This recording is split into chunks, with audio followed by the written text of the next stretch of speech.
Well, let me get the other video queued up here. How's everybody doing? I just went and had an MRI. Took 2 years to get it scheduled, but it's done. Response to Rover Dover. That's what we're looking for. Video response to Andy. Video response to Rover Dover is what I'm looking for.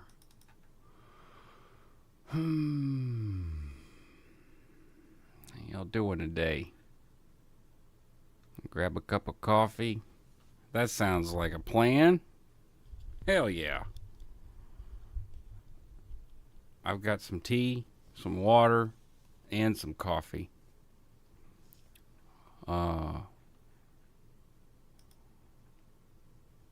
Hey, Mock, what's insanely long? I'm curious.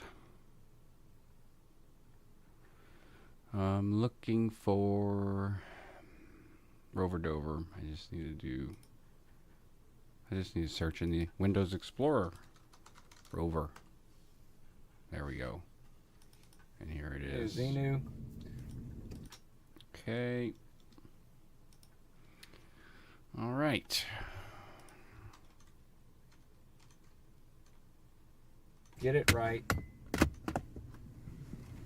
I'm going to leave out the intro because, whatever. I'm not afraid of words. I used to do the intro, Wog World. So, whatever. That was the name of the channel. I'm going to skip that. It's like working at a radio station. Okay. We're almost on the air. We're on the air. I think this was back before there was live chat. Oh, yeah, Mock. 2 years for an MRI appointment. That first video that I showed of me playing the song, I felt very healthy, I had a lot of virility at that time. My studio was a complete mess. Looking at him like, Jesus Christ. But I didn't have kids at the time. Which is not any good excuse at all. But, yeah, I was still kind of that would have been in 2007, 2008, maybe 2009. So I was 28 years old. Hadn't grown up yet. Still haven't grown up. I'm immature. Don't let me fool you. But the weight difference is something that I notice a lot from those older pictures. I don't have a lot of older pictures like that, but, I was fit, and wasn't scrawny. Cancer will do that to you. And this MRI that I just had is a full body MRI. Hopefully everything's good. I had a viewer or subscriber who early on, I don't know where they were located, but it doesn't really matter because with the internet, we're all connected. And as Juliana Beatoncourt says, we're all in this together. I love that, and I like to say it because it's true. And I at least I feel that message. And I reviewed it before I went live and gave a little description. And there's a couple different things that talk about here, and with hindsight's 2020, right? So that's what this whole thing is about. And Willie, what's up, Willie? Willie Weed, man, I forgot to take a good bong rip. My advice to you is ask for an eye cover. What up, Herbster? What up, dude? Beachcomber, Elizabeth Roberts. Thank you. I did that intro. It used to say Wog World. Now it says in Theta. And she's back. All right. Here. This is for coffee. Wow, wow, wow, wow, wow, wow, wow, wow, wow. You're all being hypnotized. I think that's the longest I've ever done that. Okay, so I'm in my car. So apparently I had a car, so that must have been 2016 or 2015. Let's go. Let's rock it. Hey, Dawn. We're on the air. Welcome. Cult cults. Rover Dover asked a really good question about cults after I posted the exteriorization or interiorization rundown video, and I wanted to answer it as quickly as possible because if this person, Rover Dover, male, female, not sure. Don't you assume my gender. Is encountering cult activity in their area. I don't want to keep you waiting for the information. But the thing is, the question you asked is a very dangerous question for me to answer, and I'll tell you why. Because my experience is with cults is strictly limited to Scientology and Catholicism. So here's the deal. Oh my God, I gotta take this. I just went through the MRI. Mock says I legit freaked in my last MRI because of the noise and the crammed space, and that's understandable. What what didn't make it better is when they played the sickness praying hour on a hardcore Catholic radio station. God, terrible. Now, I will not go fully into those things without an eye cover. I won't do it. I highly recommend if you ever get another one, just ask them, cover my eyes. And they'll even give you a benzo to chill you out. They tell you, sit still. And my issue is like breathing because I do a lot of deep breathing. And I've been told during an MRI, stop moving so much. You're moving too much. I'm like, but this is how I calm myself down. Well, you need to stop it. Okay, so I take shallow breaths. And if I'm taking shallow breaths and I'm not typically claustrophobic, but I am like somewhat claustrophobic. You're not going to get me spelunking like my brother Travis wants to go do. You're not getting me in the middle of crawling through rocks and crevices and like in a cave. No way. People get stuck down there. Okay. Your pronouns are bed sheets and pillowcases. Sounds good. All right, here we go. Check out Steve Hassan's website.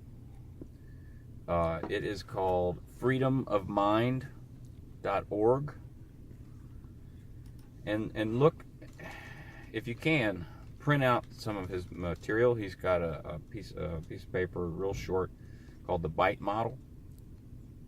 And it stands for Behavior, Information, Thought, and Emotional Control. And you should read that before you even consider doing anything. And you can also look at some of my past videos where I cover, I think, the first three: behavior, information, thought. And maybe I got to the final video. If I didn't, I need to do that. I tried covering as much of the Steve Hassan stuff as I could because he did great work. Nikorasu, welcome. Cult member turned psychiatrist. Still does great work. I admire him a lot. And when you read that piece of paper, behavior control, information control, thought control, emotional control, Start to observe. Again, this is very, very dangerous stuff that you could be dealing with, because I don't know what kind of Korean cults are out there. They could be cults that would kill you. So the question that Rover Dover was asking on the public forum of this channel was, should I intervene? I have a friend who's involved in this Korean cult. So I'm trying to, give the best answer I can without directing someone towards potential danger, harm reduction. That is the context of this video. You tried to save someone, murder, killing in the name of, type stuff. There are cults that lock children up in basements and beat them and don't feed them and mistreat them like that. Beat them, don't feed them, and mistreat them. Wow, that was, oddly poetic. That white boy rhyme. Morbidly poetic. Focus, camera. All right. So, it's you got to be very careful. I mean, you need to know more information about the cult, because I don't. If you know what kind of cult it is, if it's a Christian-based cult, or if it's a sex cult, money cult, drug trafficking cult, just a straight-up drug cult, whatever kind of cult, there's going to be somebody looking after that person that's approaching you, making sure that they stay in the cult. If you haven't seen the Heaven's Gate documentary, they called them something. Everyone had to have a partner, and I forget what they called them, but it's not dissimilar in high control groups, like Scientology, or I don't know what they call them in other groups. Like in Scientology, they call them twins, but in the Heaven's Gate cult, they called them something else. Some kind of partner. That could be a friend, that could be a family member if the family's involved. And you're asking me, what is it that you could do or say to get the person to start thinking on their own? Well, Mind My Blues. I think congratulations. Congratulations is in order. I think. I don't know, what specifically that is, but it sounds good that you got yourself out of a very manipulative situation. Good job. I have no real good answer to that. It just depends on the person's level of indoctrination into the cult. If they're a new member. Hey, Roxy. Yeah, it's like a buddy system, but then and you were in the Sea Org, weren't you? Or were you on staff? I can't remember. The twin system, buddy system, they are all tandem to other buddy systems. And so it's just a way to me, it's like a way for, I guess for lack of a better word, a snitch culture, for buddies to talk to other buddies, and then buddy groups to talk to other buddy groups, and just to have as much information up to date, because that's what control and intelligence is about. Most up to date information, most up to date intelligence, minute to minute. Is my understanding. Good for you, Mind My Blues. Your guts and your stomach, they call it the second brain, and I'm not going to elucidate on any kind of scientific stuff on that. Although it exists, and there's plenty of really great medical blogs out there that are starting to look at the gut health, as and seeing, wow, this is like way more important than we thought, and that instinct that you get, that gut feeling that we all know and sometimes ignore, and sometimes are encouraged to ignore, I believe that it is an instinct that you can, it's so instinctual that even after years of ignoring it, it can come back and you can start to reclaim your gut feelings and trust in yourself. So that's awesome. Oh my God, these channels and all you people helped. Heart, Jesus Christ, that's let me have a moment, because I gotta say that I always am like, what the hell am I doing? What the hell am I doing? I ask myself that a lot. You know, what's the point? And yeah, holy shit. If in any way, yeah, if I contributed in any way, that's fucking, that makes me feel good. It makes me feel good. And it should make everyone else feel good too. And it should make you feel good, I think. Do you feel good? I think you should. All right. I don't make up songs. All right. Just listening and telling your stories. Yeah, so as a trauma survivor in the Native American culture and in other cultures too, trauma survivors become storytellers. I don't know, picture a tribe and someone survives some horrific accident or encounter, and they're emotionally emotionally hurt or physically hurt or both, and they've got PTSD, right? They don't have a name for it, but they can become storytellers to help heal the village or the tribe.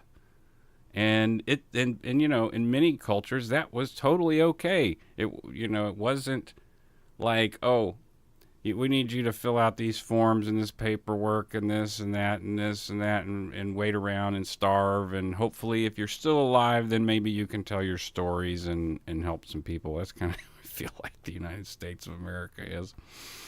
I apparently have become a storyteller. Tell stories. Elizabeth Roberts' message retracted. I wonder what that was. I did not remove it. Dawn says I don't feel it in my gut like I feel it in my heart. I think that's pretty similar because the vagus nerve kind of goes up through your stomach and your back to your cerebellum, I believe. I'm not a doctor, but it goes up. That nerve goes all the way up to the brain.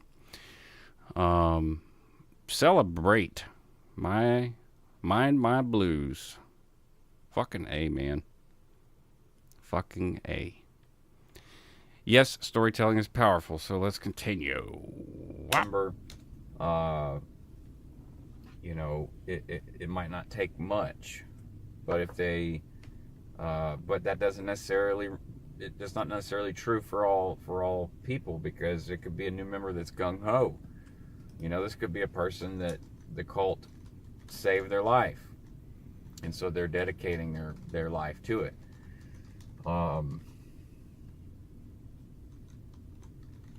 So aside from looking at Steve Hassan's bite model, observation would be something that if I was concerned about an individual in a cult, that I would make an effort to do, but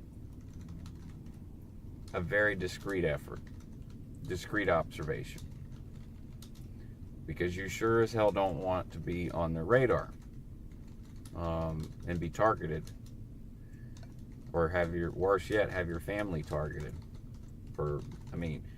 Scientology is not, they're litigious. They're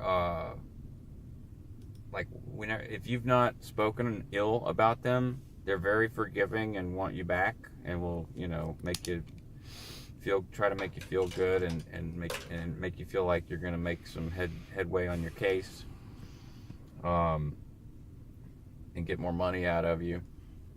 But and in the case of my brother, Okay, Elizabeth, I just wanted to point out that I didn't remove the message in case there's somebody screenshotting and saying, in Theta, Marcus Lee Sawyer, he's a fucking fake and he's retracting and blocking people and whatever, like, uh, I call it paranoia, call it what you will. It only takes one person. I've been told that before. Um, yeah. Bo Beats. Hello, Marcus, and all in chat today. I've been off the ZDT for 3 days. I feel fantastic. I feel amazing. Say no to thugs. Yeah, I don't know what he was broadcasting. I don't know what he was saying. I watched literally about, well, figuratively, roughly, about 20 minutes total of anything that he did. And I was like, wow, okay, he's there. And I do want to say that everyone's perspective is valid, Like, I'm not saying he's right, but whatever it is he's feeling and going through and expressing, that's a human being too. And, like, whether or not, oh God, I commented on one of Kelly Copter's videos, because apparently he had said something about, oh, it was incredibly explicit, some kind of I'll just say this, a rag on her face, with some kind of bodily fluid on it. And I couldn't believe he said that. And she wrote, and because she responded with a song, I'm like, Jesus, what is this guy saying? What is he saying? Fuck. So, yeah, Roxy, the bite model is excellent. Simple to remember and apply. I like psychology. There were three. Margaret Sanger was some of the first stuff that I read. And then and there was another one that my therapist gave me. And then the bite model, because the Margaret Sanger stuff was pretty condensed. The bite model I read for when I first started reading it, and I was like, holy shit, I have a whole bunch of stuff to untangle. Behavior, information, thought, and emotion control. I had to look at how my behavior was modified, how my information input was modified, how my thoughts were modified, and how my emotions were modified. And the emotional part was probably the most, I don't want to say the most difficult, because it's all hard, but like, it was like the more of the drawn out, like, anguish, a lot of anguish. Mind My Blues ZDT is a YouTube channel, Zero Dark Tony. Do we dare put a link in the description? Not in the description. To my point, he's a person, and I saw, from what little I saw, which was very little. I'm gonna qualify that, very little. It seemed to me like he had a lot of skill. He's very skilled in how, like, in social media. He had his camera set up nice. He had his channel, like, all pimped out. But there was a lot of contradicting information. He was very angry, and that I understand. But if you don't know, he was attacking other people in the community, in the trauma community. So, he is making him towels for all SP creators. Interesting. Wow. Amazing. So, yeah, he's going to appeal to the troll types, Unfortunately, even some of the people like in Anonymous who have a rich or dark, whatever history back all the way to 4chan and some of the, they have the ability to help, but they're not necessarily helping. They're hacking, and they're not necessarily looking to help individuals. They're just looking for information to expose. And so he could attract people like that are just sort of internet trolls and that sort of culture. There's a culture that existed in 4chan that was just absolutely toxic for many years, and in bulletin board systems before that. Roxy says you can apply the bite model to narcissists too. Yeah, you can apply it to everything. I think any relationship. The DSM diagnosis protocol for NPD is pretty rigorous. And it's very difficult to get a diagnosis of someone with NPD because they're so good at hiding it and controlling things. But well, y'all are active today. Juliana says he could actually be funny if you weren't so hateful and low. I agree. Like I said, when I first saw the broadcast, Doug had called me and he was like, "Man, what do you make of this guy?" And I'm like, "I don't quite rightly know." And he said he was talking to Kelly, and that Kelly had talked to him, and that she was warning as Kelly warning Doug about ZDT. And I told Doug, I was like, "Yeah, I think it'd probably be best to sort of distance." Because he's clearly going through something. I don't want to dismiss him wholesale. And like I've said before, and I will, what do they say? I'll die on this rock or whatever, or I'll die on this hill, is that everybody who is a victim of this sort of stuff and part of a trauma community deserves their own space. Everybody deserves their own space. And I'll die on that hill because I agree with it. Everyone in the trauma community is a victim, Don't start going around victim blaming and victim shaming and all that stuff. However, if that's what that person is doing, that may be part of their process. So in a couple of years, he might be like, "Oh my God, why did I publish all of that shit?" I mean, I can say that from my personal experience. I pulled a lot of my videos down until I could figure out what the hell was going on with myself. So, let's see. Shar, welcome. Hello there. Happy to catch you live streaming. Great to see you. Great to see you as well. Let's see. Dawn says he's not OSA. They are covert. Tony is too overt. Yeah, come on in, baby. I was in a training session with Kevin on California Ritz. So I don't know how I feel about them. I said I'm coming. I'm live, just so you know. Oh, I said I'm You coming. say hello. Coming into work tomorrow, telling everybody no English, no English. No English? Yeah, so I don't have to do Ritz. And Kevin's like, "That's not gonna fly." Oh, okay. Well. Why do I? Oh, I don't know. You're live because I put my phone on Do Not Disturb. Because you were in a meeting. Oh, I was in a training meeting. Training meeting. Okay. You're doing Well, shit. get your face down here and say hello.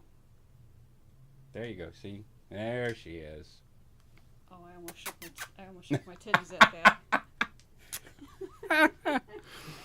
There be some titty shaking going on sometimes. Coming in here and shaking my titties at you. Oh, Lord have mercy. All right.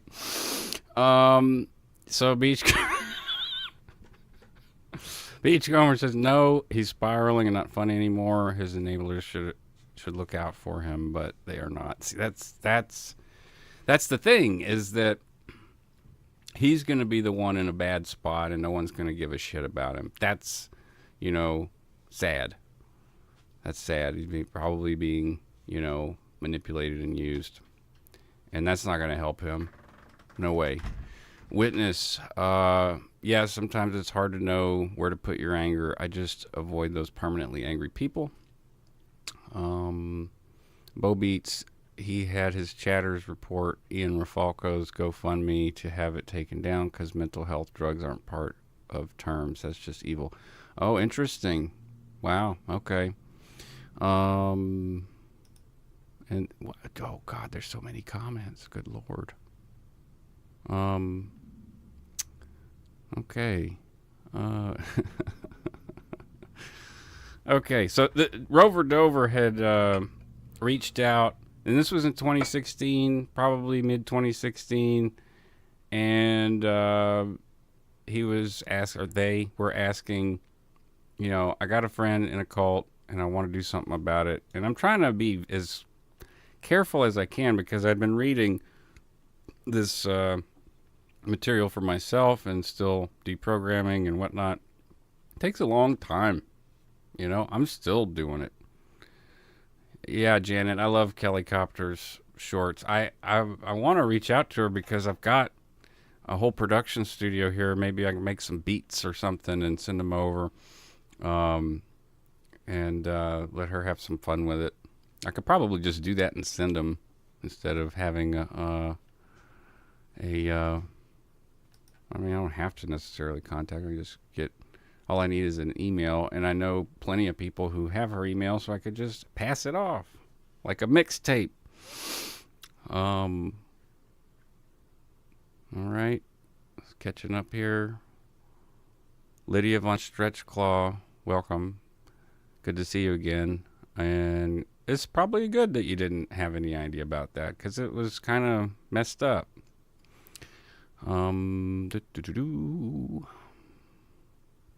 Aaron stated that he brought Tony into the community. Okay.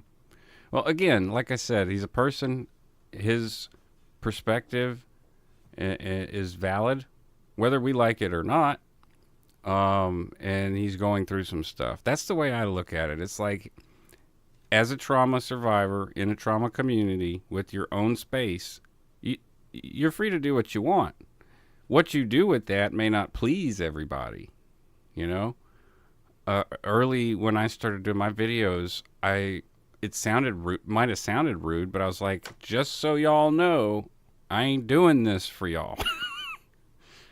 It was just a space for like a message in a bottle is how I describe it. Message in a bottle. Years later, they came over to his house, but remember, he had never really spoken any ill. He hadn't gone out on YouTube and published anything. And the worst I could see these days with Scientology is a hate website of some kind. But you want to protect yourself against, other forms of retaliation. Oh, I see something here. I'm sorry. I hope y'all can multitask. I'm sure you can. Y'all ain't stupid. So in the video, I'm talking about, how to be cautious when approaching, any kind of intervention with a member that's being indoctrinated. Yeah, Dawn Lambert said, "Okay, Juliana," okay in all caps. When I read, it's like my brother Travis. When I send him a message, and he says K, like in text, it's hard to read context or how someone says something, so it's easy. I know me and my brother, like I'll be like K, and I'll send him a GIF back of the K dancing, because it sounds so like hard stop, like whatever. I don't think you meant it like that. But yeah, you said, okay, Juliana, but I wonder how come Aaron didn't get to know him better. And you know what? Aaron didn't get to know me that well either. Aaron,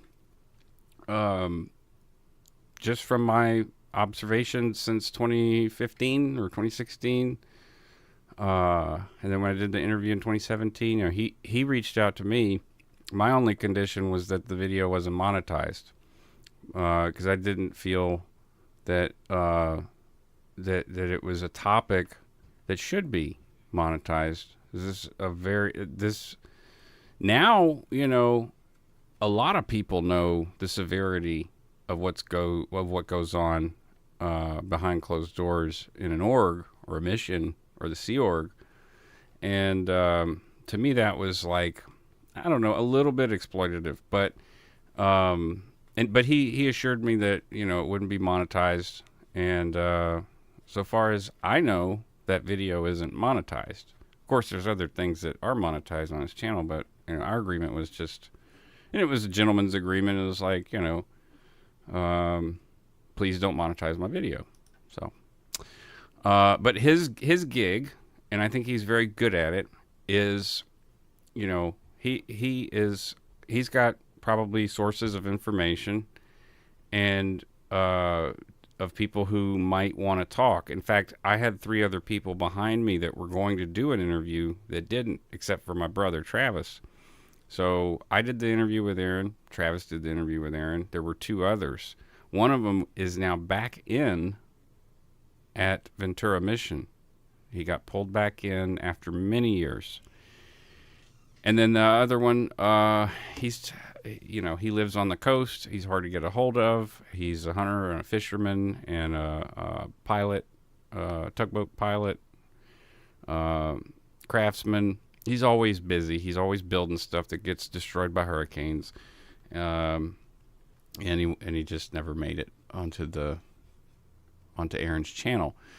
But to that point is that Aaron, you know, there are people that, you know, I would say that Aaron would probably, anyone who says, hey, I was a Scientologist, I would like to talk to you.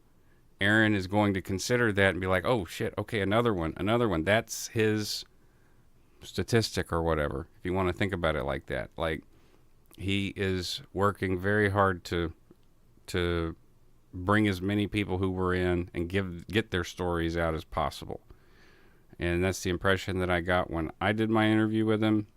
And, you know, the fact that he brought Zero Dark Tony into the community doesn't necessarily, in my mind, equal he was aware of his state of mind or what he would do. So, you know, in my mind, I cannot prove that was some sort of like, you know, intentional insertion of a controlled or OP4 person to attack specific people, then I'm not going to assume that. I'm not going to assume that. Could it be true? Yes. A lot of things can be true, but unless you have the proof, you know, anecdotal evidence is not proof.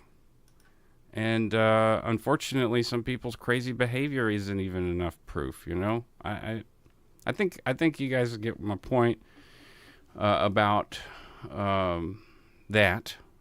I've seen a couple of little hearts. I'll give you much love, much love. Glitter, Flutterby, welcome. Good to see you. Willie Weed last was burning films off pay cable for about 5 years. I don't know what that means. Elizabeth Roberts, who said that? Bo Beats, sad to see Shauna there as his mod. She seems sweet in Chatathon. Well, she probably, you know, is. I mean, even Goldie was modding, I think, for Zero Dark Tony. And that's the thing. When I talked to my therapist about this after me and Doug had our little breakup, because I wasn't sure if I was going to do anything for, I mean, I spent several years not doing jack shit. It was Doug that inspired me to do something. So together, and we did it together, and it was a lot of fun. But what was I going to say? Yeah. The moderators and everyone in the trauma community, like, I'm repeating myself, but it bears repeating. Everyone who is involved in this, in a, you know, traumatic thing and has a channel and is part of a broader trauma community, which I hope to broaden more with the veterans and stuff, because there's a lot of really interesting parallels and allegorical, like, behavior and training involved in the military that, you know, when I having conversations with my friends who served, they're like, wow, that's like exactly the same that I experienced. And it's like, well, that's Scientology and this is the Army.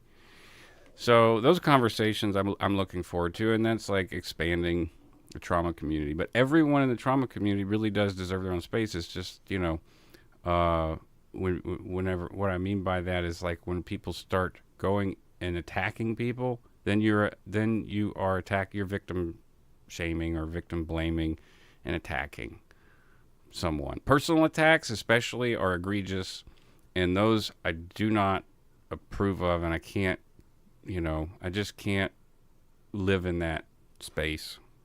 I don't care how I don't care how someone justifies it, but yeah, circumstantial stuff,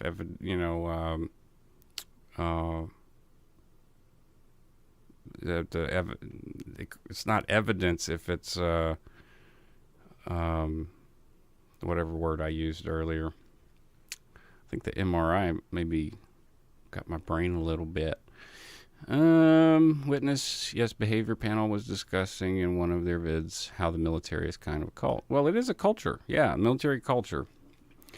And like Mark Turi says, which I 100% agree with him on, I think, like, if not 100%, like 98, 99%, a culture or a cult is really defined by how is it affecting the people in it? Is there a net positive? Like, yeah, the military may have quite a bit of negative stuff that, traumatizes people. But on a net scale, like, is it worth it? And, that's for each individual to decide. Many people are patriotic and support every veteran they see, regardless of if they've done anything to help anybody in their career. So interesting intersection of communities that experience trauma. So going on again with the Korean cult that Rover Dover was trying to get advice about. If you're trying to get someone out of a cult, there will be some form of retaliation, some form. Whether it's disconnecting from people. I haven't talked to Monica in years, and I truly do care for her. I care about John. I care about Dominic. I care about Eve, his wife. I care about Natasha and Dexter and all these people. I care for their freaking mind. Like, these people have done shitty things, and I've done shitty things too, but I care for them in a way that isn't like, hey, I want to be your best friend, but it's like, hey, it sure sucks you're in a cult. I wish you could get out and maybe we could chat every now and then, kind of thing. So, observation. Well, first, Steve Hassan, observation, discreet. And as far as saying anything, if they come up to you, I got to be really careful what I'm telling you here, because I don't know a damn thing about these cults you're talking about, these Korean cults. If you could link me some information, that would be helpful. But other than that, I'd refer you to Steve Hassan. He's the expert, and he truly is. But that's the information that my biological father ultimately ended on. Was Steve Hassan, and what he describes like a soft exit for someone in a cult is to give them a reminder, if they had a passion before the cult, if they had an interest, no matter what it is, a job, a girlfriend, a car, a house, a healthy life, whatever. Anything positive that was part of their life before the cult that they enjoyed, that cooking, whatever it is. So, yeah, it still to this day, blows my mind, and is how one of the ways that I remember and honor my father, um, is that he was ahead of his time. Uh, in the 80s, he was telling people, PTSD is not just veterans, right? And he would say this at like family gatherings or social gatherings, and people people would be like, "You're an idiot." His own brother would be like, "You didn't see combat. You don't have combat stress. You don't have battle fatigue. You don't have all the things that were previously known as PT, or previously thought of as the same as PTSD."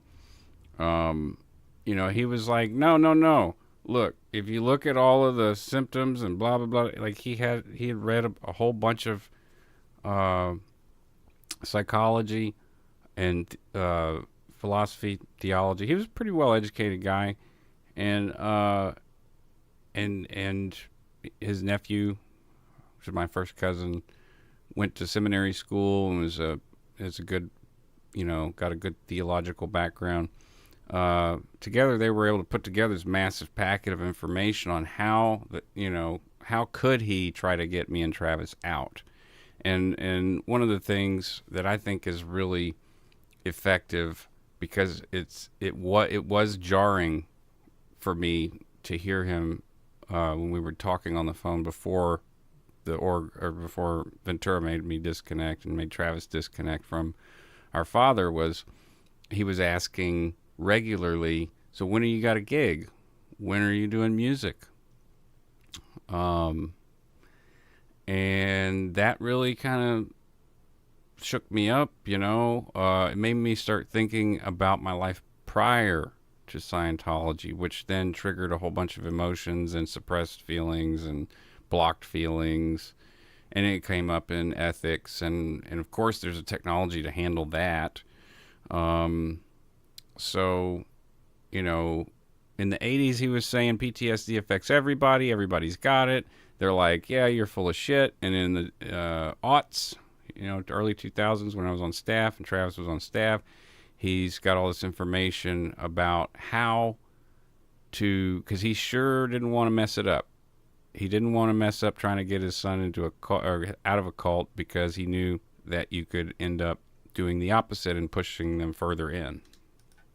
Ask them about what they do for themselves. Try to get them thinking about themselves, because generally when you're out proselytizing a cult, you're looking at the world as if it's doomed, and you are the only one, or you are one of the few that's trying to save it.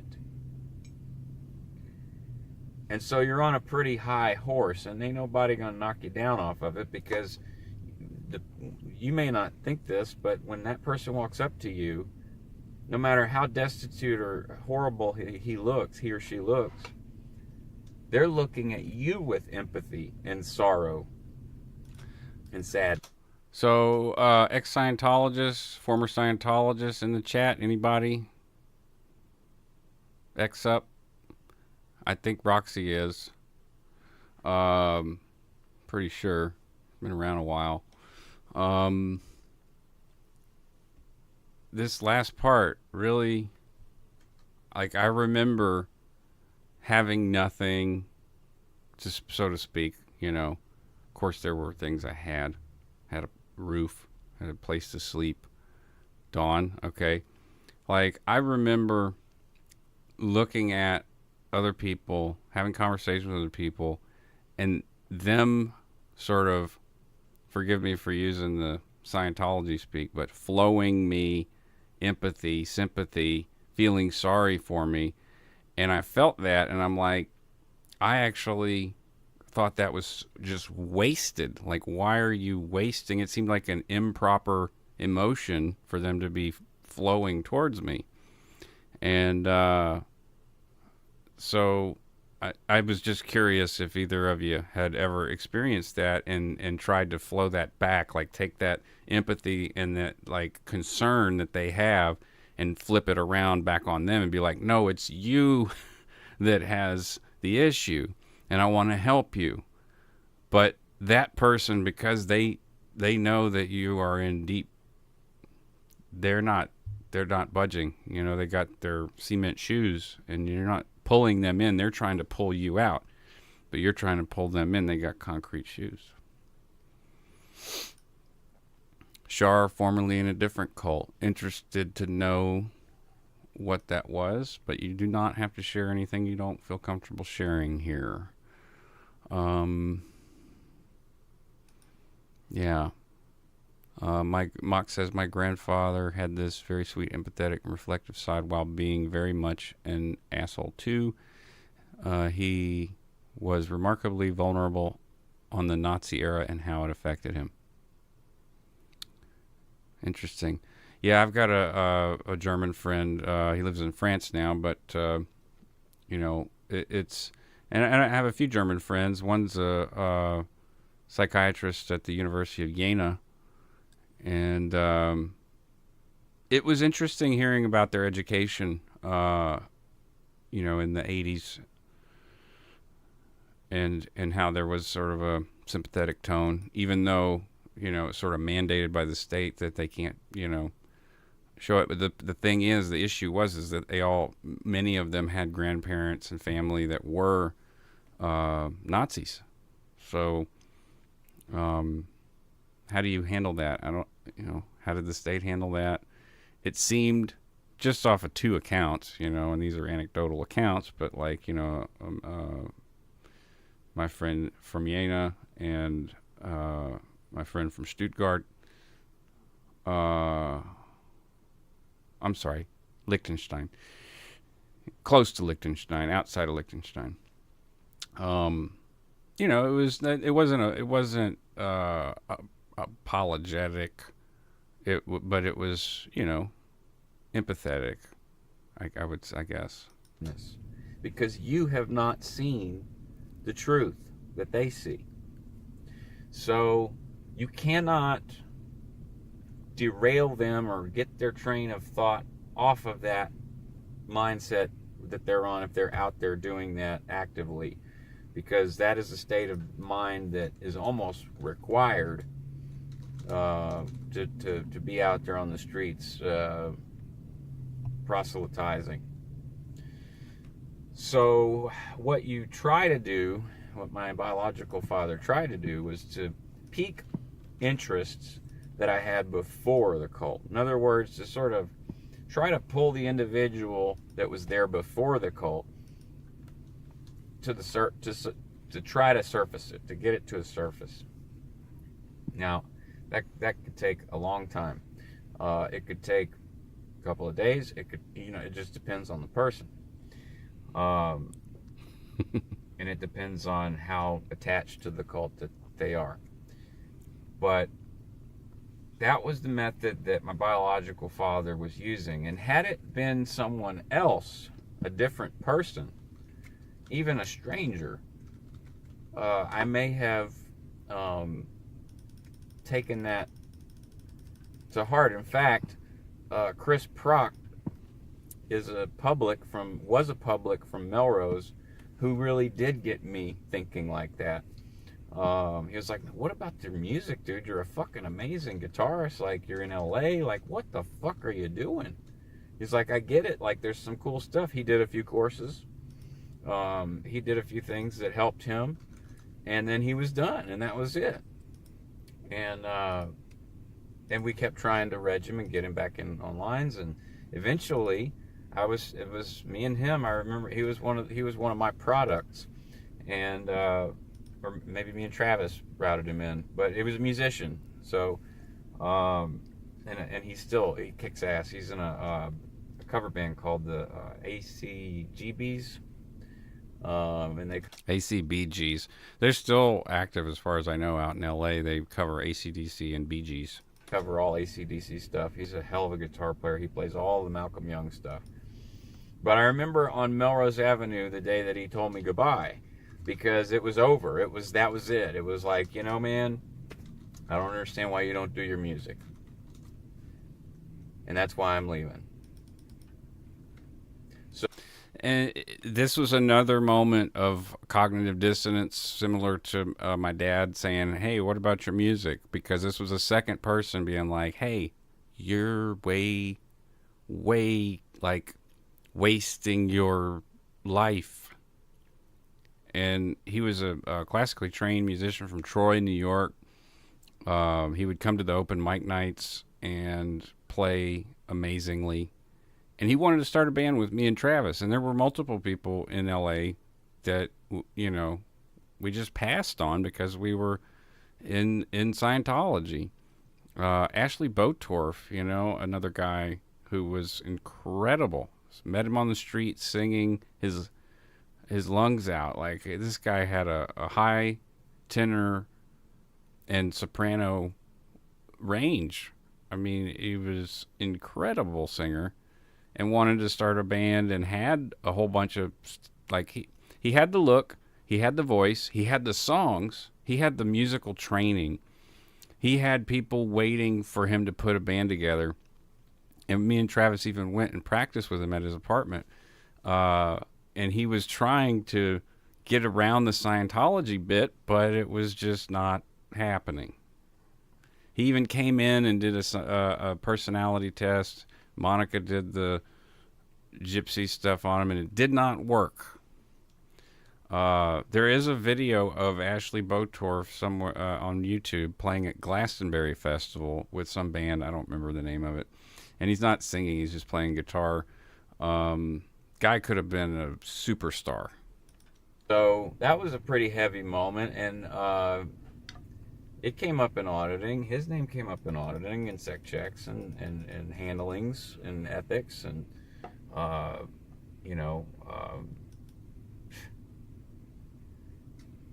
then you have to do exchange by dynamics and all this other bullshit cult stuff to get you back on track.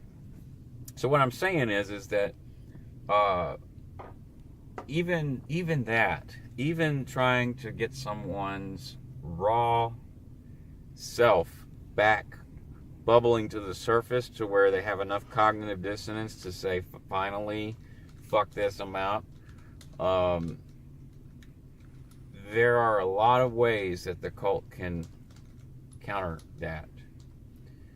So, and then there is the danger in your situation where you might not know what lengths that cult will go to protect their members.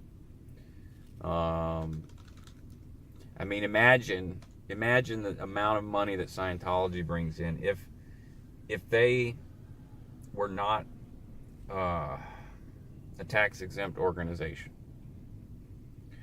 and the amount of money they bring in. Like, take Scientology in the 70s or the 60s even. And in the case of Hannah Eltringham, right? The unbreakable Miss Lovely, who was spied on, threatened. By dudes in big black cars and, stakeouts, threatening, menacing, fucking crazy people. You don't know if they're gonna kill you, if they're gonna kidnap you. Yeah, this is this is real shit.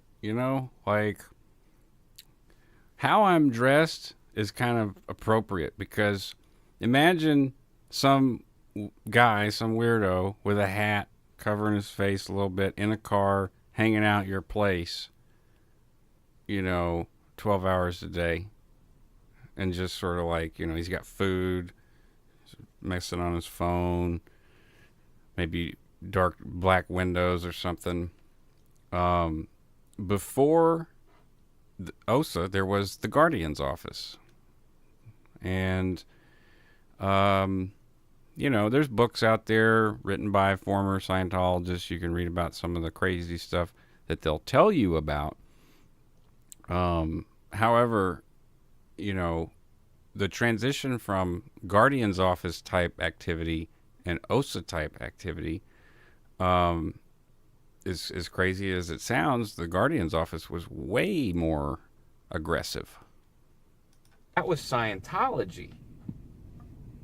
That was the Guardian's office before it had a tax-exempt status. They were nothing more than thugs.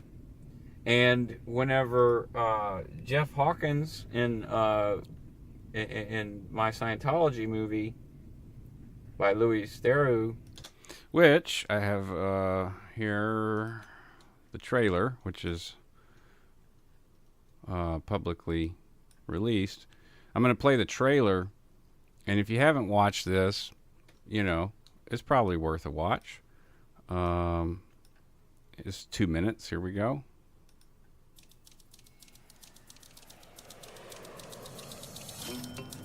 Hello?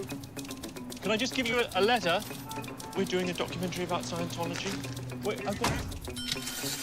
Scientology. A religion created by a sci-fi writer, run by a mysterious leader, David Miscavige. So this is my chance to experience Scientology. firsthand. You need to leave. How you doing, Mr. Squirrel? You guys are trespassing. Got anything to say? It's okay, we have a permit. Why are you here? He's right behind us now. We have their attention. Why are they doing this? It's just not like any church that you could think of. Gradually, I realized they were never going to let me in. I began thinking of another way inside. I was the baddest ass dude in Scientology. Scientology. You can't film me. Scientology. I knew that there would be consequences.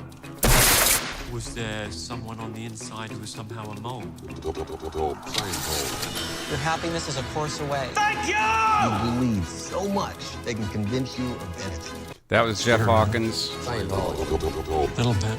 Tell him to stop filming me. Well, you're filming us. Tell him to Well, stop. what? You tell him to stop. Tell him to stop. You tell him to stop, and I'll tell him to stop. That's TR3 that she was doing, repetitive questioning. Thanks, guys. They say it brainwashes people.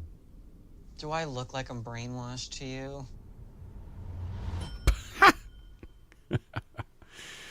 Oh, Lord. So, just wanted to give a plug in there because that was a one-of-a-kind production that got Marty in there before the settlement. The actor that plays David Miscavige in the little mock scenes that they do is absolutely fantastic. And there's a lot of good moments in there. And I do not envy that production. Like, if I had to work that production, I would not have enjoyed it, I don't think. I mean, it would have been interesting, but yeah. So I was talking about Jeff Hawkins and his testimony, or his, interviews. His interviews in that movie, I found to be very eye-opening. You don't hear a lot about Jeff Hawkins, but in this movie, there's quite a bit of interview footage of him, which is great because he was up at the top levels with Marty and Mike and David Miscavige. says Marty knows where the bodies are buried. I'm not... That was a quote from Jeff Hawkins in my Scientology movie.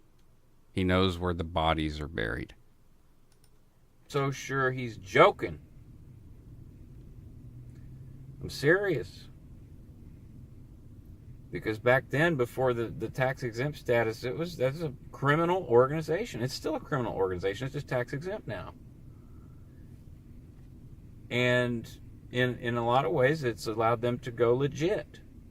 They're legit. They're legit religion. They don't pay taxes. So what I'm saying is that an organization that is not tax exempt or not recognized by a government is a criminal organization. Essentially, they're a cult, and they are taking money and resources and people and children and women and stuff and trafficking them, which most of the time they are. It's a dangerous situation to get yourself involved in. I wouldn't recommend it. If you find yourself wanting to help, and it's a non-recognized cult, then, you know, contact your local authorities, make reports, make harassment reports, report if they're scant, you know, like if they're poor, if they're in raggedy clothes, report that to the Yeah, welfare checks would be one way to do it. authorities. Report it to the authorities. Don't get yourself mixed up in some crazy thing you don't know how deep it goes. Scientology these days, I don't see it, you know. If it is, it's on a scale that's beyond imagination. Like, it would have to be some, like, crazy, no one will ever find you, no one will ever know what happened to you kind of thing. Or, like, make it look like an accident.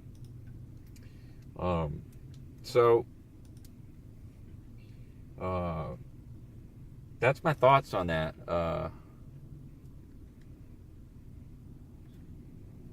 And I highly recommend you go check out Steve Hassan's material. And any links to other research that he has on his site, because he does have links to other cult researchers. Yeah, speaking of Shar, is it Shar? Yeah. Check out Steve Hassan's website, freedomofmind.org, and see what he's got on JWs. Here you go. He might have some information that may be helpful. Carol, can't remember her last name. She wrote a really great Yeah, Nick Nicolasu, I don't know if Marty knowing where the bodies are buried refers to the weird deaths of Stacy and Lisa. I don't think he was auditing either of them. Yeah, I don't know either. It's just the way that Jeff says it in the interview and talking about his former times. Like, I mean, some of the things he talks about are pretty, you know, it's just human it's torture. You know, soaking someone down and putting them in front of a ice cold vent, you know, air conditioning unit, and freezing them out. Physical abuse, of course, for days, weeks on end at Gold Base. It's just terrible. Who knows what he meant? It could have been figurative or literal. But from the Guardian's office perspective, before OSA, I think it was literal. I really do think that Scientology has had people killed. That's just my personal belief from the Guardian, you know, from what I know and from how Hubbard talked about the Guardian's office. Like, you know, Dick Tracy thugs. I don't know. Like, kind of how I look right here. Intervention handbook. But interventions, I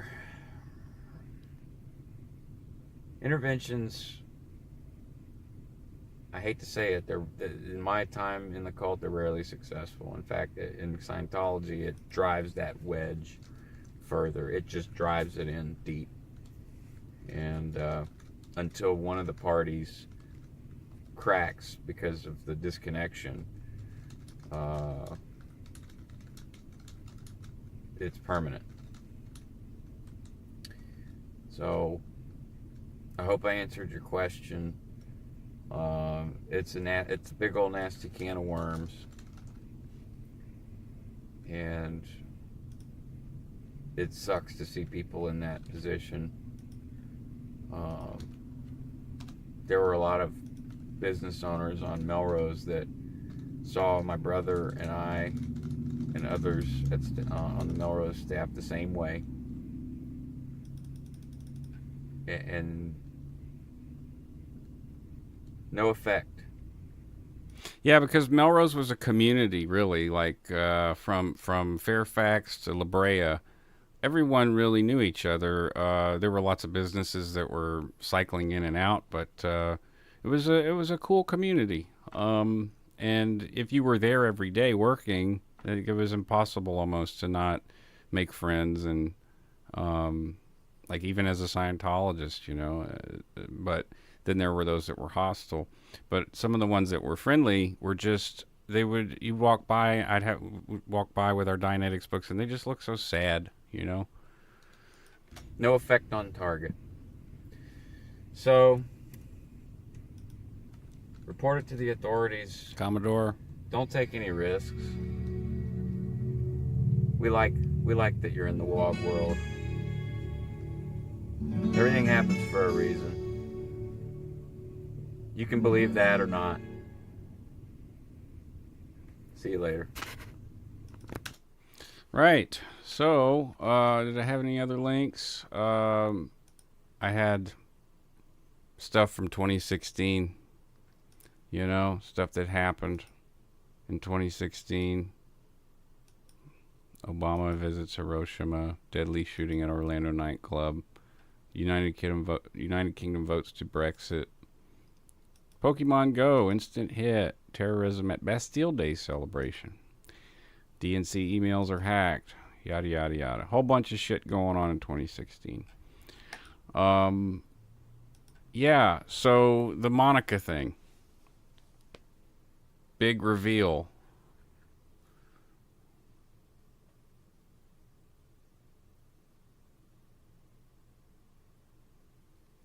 You ready?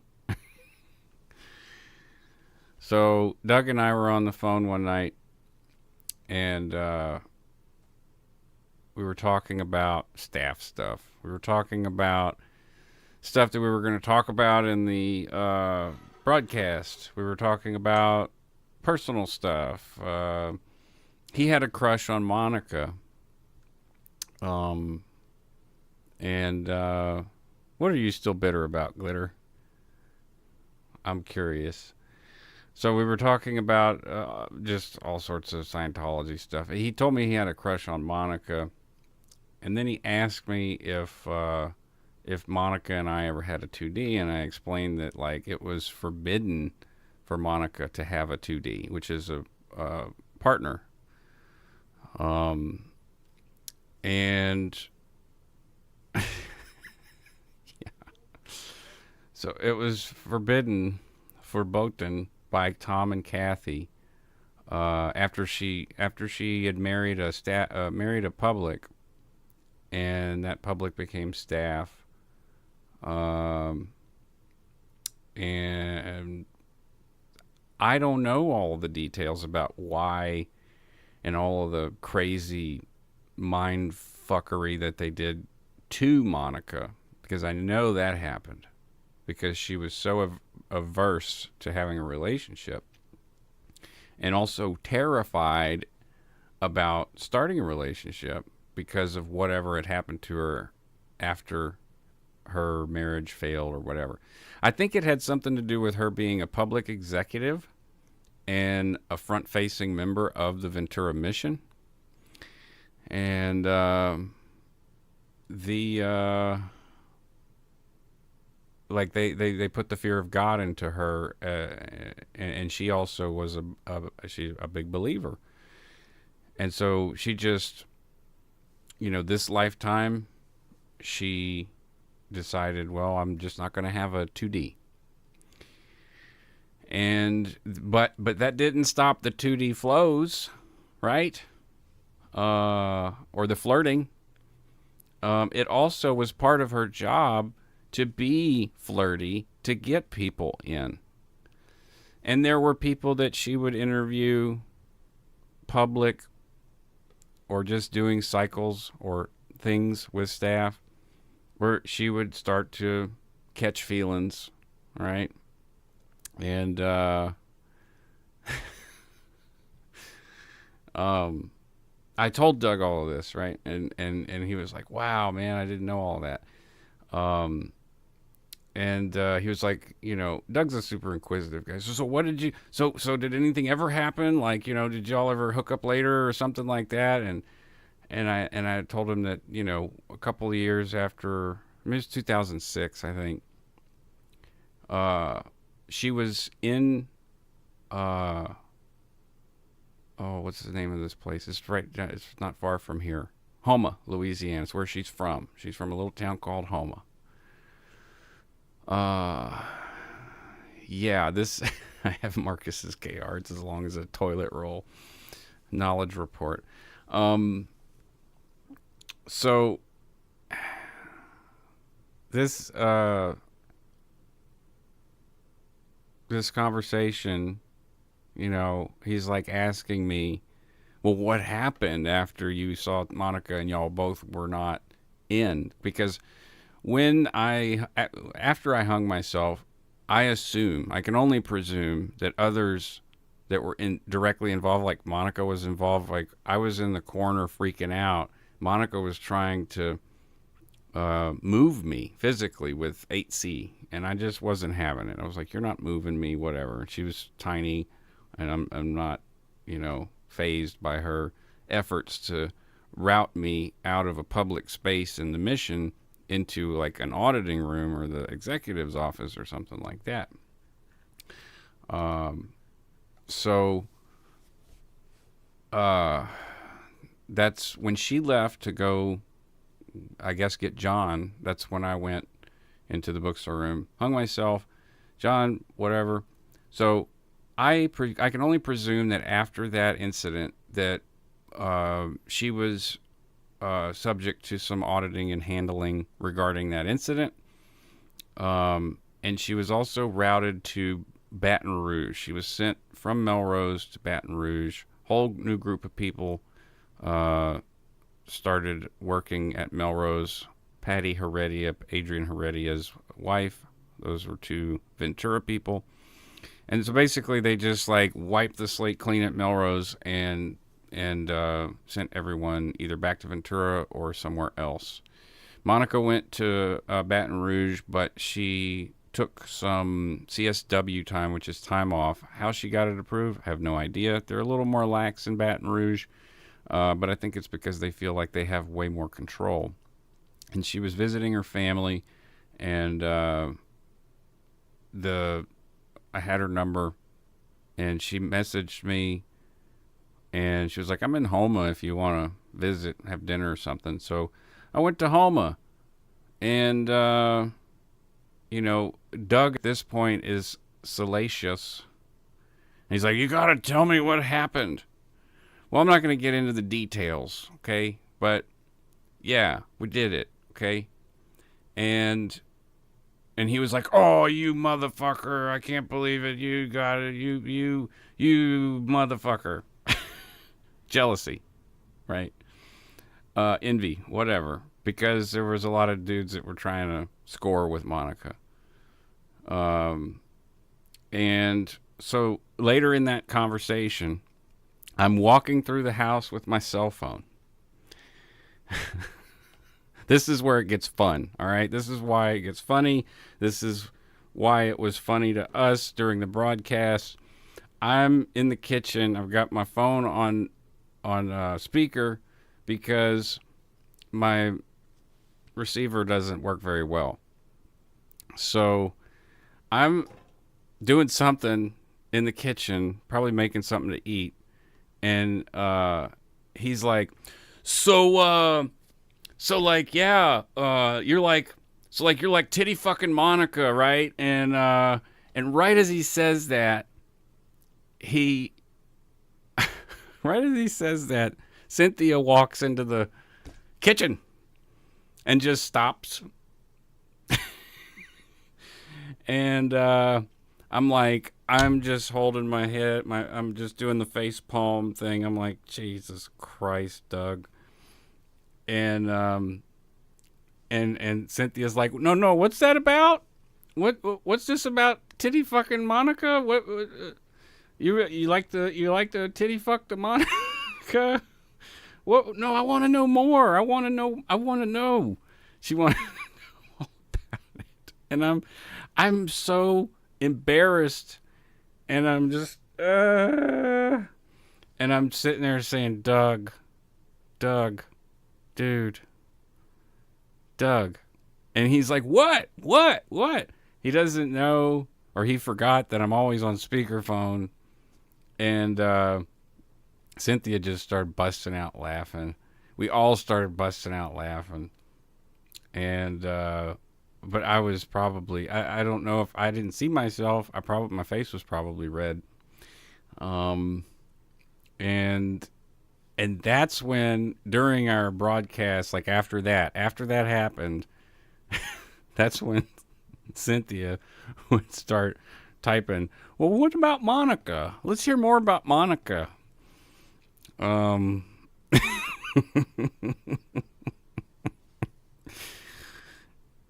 so every time, if you go back and watch those streams, yeah, like I said, I really didn't go into detail with Doug about it. I just said, yeah, we did it, but he's the one who took the leap and was like, he was being funny. He was trying to be, he's like, so you're like decompressing, getting out of Scientology, you and Monica hook up and you like titty fucking Monica. And then boop, she walks in, Cynthia walks in, and that moment happened. And then from that point on, Cynthia typing Monica in chat became a thing, and it was an inside joke. And, I mean, yeah. I mean, she doesn't really bust my balls at all, Witness, is the thing. That's what I was afraid of. And that's why I was like, Doug, I don't know what you've done. This may make things worse. I don't know. But no, it was fucking hilarious. So there's the story, finally, of how the whole Monica thing came to be. And yeah, she says I was totally trolling him. Cynthia was totally trolling me. Well, success. Total success. You win, baby. No, I don't think anyone's ever forgetting Monica. And I feel kind of bad because of that, because like, what if Monica gets out and she sees all this shit we're talking about Monica, and now like I've disclosed it. Oh. Yeah. So it is what it is. It is what it is. So I'll end with a song, and a friend of mine's song. I don't know if I've played that for y'all before, but it's a friend of mine, Brian Moore, playing Message in a Bottle. And I like it because, all these old videos were sort of messages in a bottle for me in the future, for me to go back over, because there was too much shit going on in those times. And this was a very good friend of mine. And if you go to the Delta Gold Media page, there's a whole album called Linkage, where you can hear some more of his bass work and singing. We'll play this, and then I'll run the outro, and that'll be that. And I will feel accomplished for the day. Yeah. Appreciate the donations.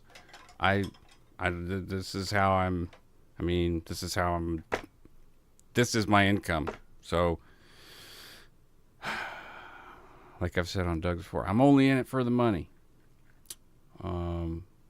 Which I hope you guys know is not true.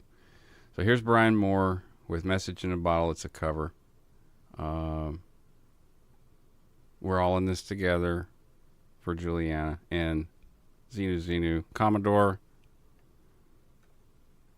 I got a KR that's about as long as man, I really need to work on my comedy. Here's a song, though.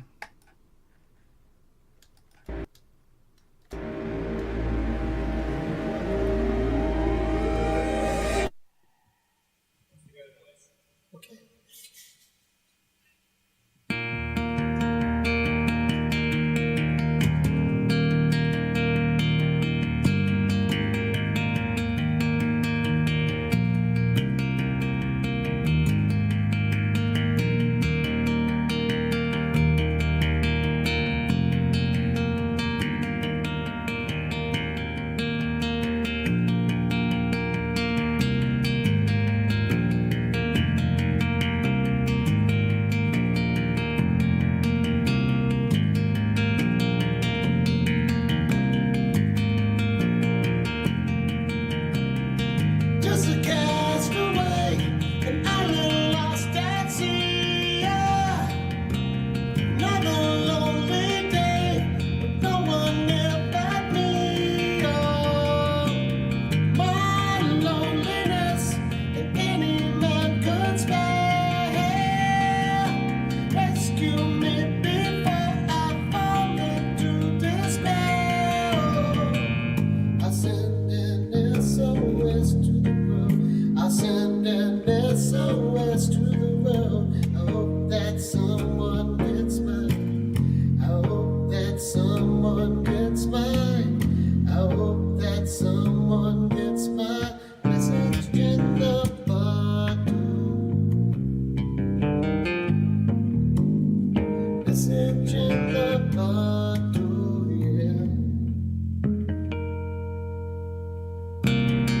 5 years has passed since I wrote my note. I should have known it right from the start.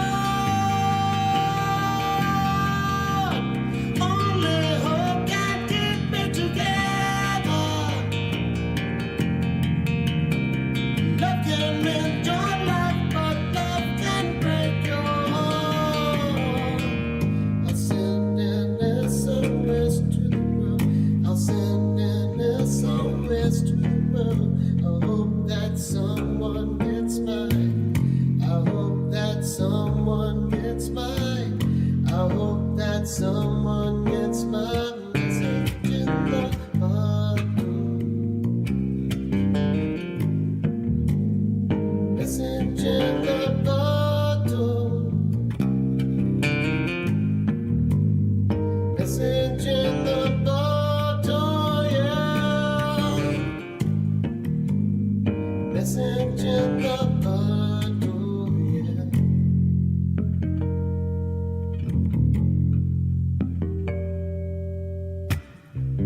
Woke up this morning, don't believe what I saw. 100 million bottles washed up on the shore. Seems I'm not alone in being alone. 100 million castaways looking for a home. I'll send an SOS to the world. I'll send an SOS to the world. I hope that someone gets mine.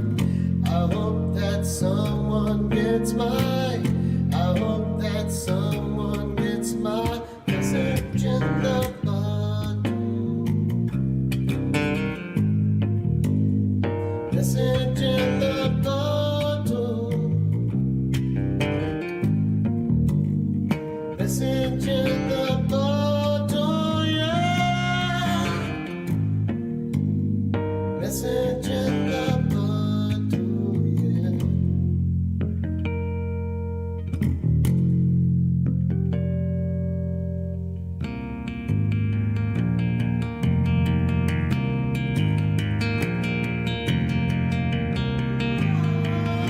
Here's the sing-along part.